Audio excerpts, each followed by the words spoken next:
सेहत खाते सिंध जा मुलाज़िम हेल्थ रिस्क अलाउंस ऐं ॿियनि मुतालबनि जी मञता लाइ कराची समेत समूरी सिंध में 7 नवंबर खां सरापा एहतजाज आहिनि, पर हुकूमत जे कन ते जूं बि न पई चुरे। कराची में सिंध सेक्रेटेरिएट आॾो 4 ॾींहनि खां एहतजाज कंदड़ मुलाज़िमनि खे जॾहिं सरकार को बि जीव फुट न कयो त हिननि CM हाउस ॾांहुं मार्च शुरू कयो। सेहत खाते जा मुलाज़िम जीअं ई CM हाउस वञण लाइ अॻिते वधिया त पुलिस हिननि जे मथां कड़की पई। लठबाज़ी खां सवाइ वाटर कैनन जो इस्तेमाल बि कयो वियो ऐं औरत मुलाज़िमनि जी तज़लील कंदे खेनि रोड ते घीलियो वियो।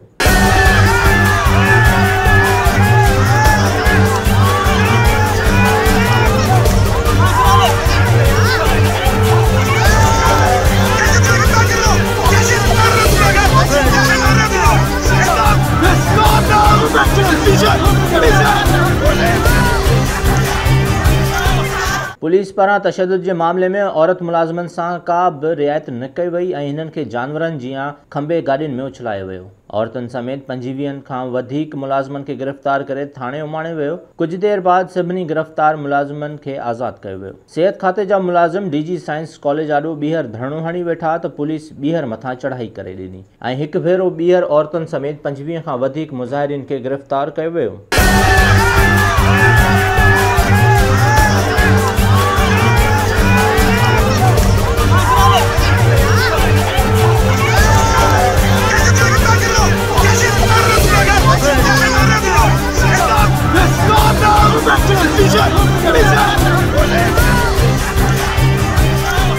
पुलिस पारां गिरफ़्तार कयल लेडी हेल्थ वर्कर्स जी अॻवान बुशरा अराई चयो त पीपल्स पार्टी जी सरकार ज़ुल्म जी इंतिहा कई आहे। असां चूंडुनि में सदाईं हिननि जी वर्क कई आहे। हाणे इलेक्शन में खेनि ॿुधाईंदासीं त असां छा कुझु करे सघूं था।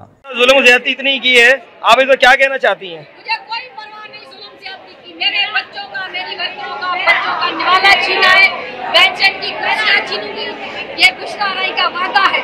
इलेक्शन में देखना मैं तुम्हारे साथ क्या करती। तुम लोगों ने मेरी जन्नत की हूरों के साथ ये ज्यादती की, उनके कपड़े फाड़े, उनको नंगा किया, मेरे भाइयों को याद रखना। पीपल्स पार्टी स्टेट गवर्नमेंट याद रखे, हम तुम्हारे वर्कर, हम तुम्हारे वोटर, हम तुम्हारे एजेंट। अब देखना क्या करते हैं।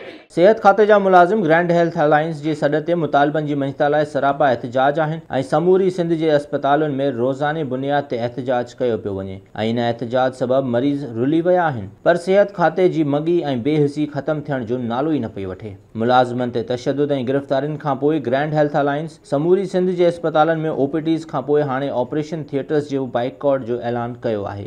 ज़रूरत इन ॻाल्हि जी आहे त सिंध सरकार ऐं सिहत खातो होॾ छॾे मुलाज़िमनि जा जाइज़ मुतालबा तस्लीम कनि त जीअं माण्हुनि खे सेहत जूं सहूलियतूं बिना कंहिं रंडक जे मिलंदियूं रहनि।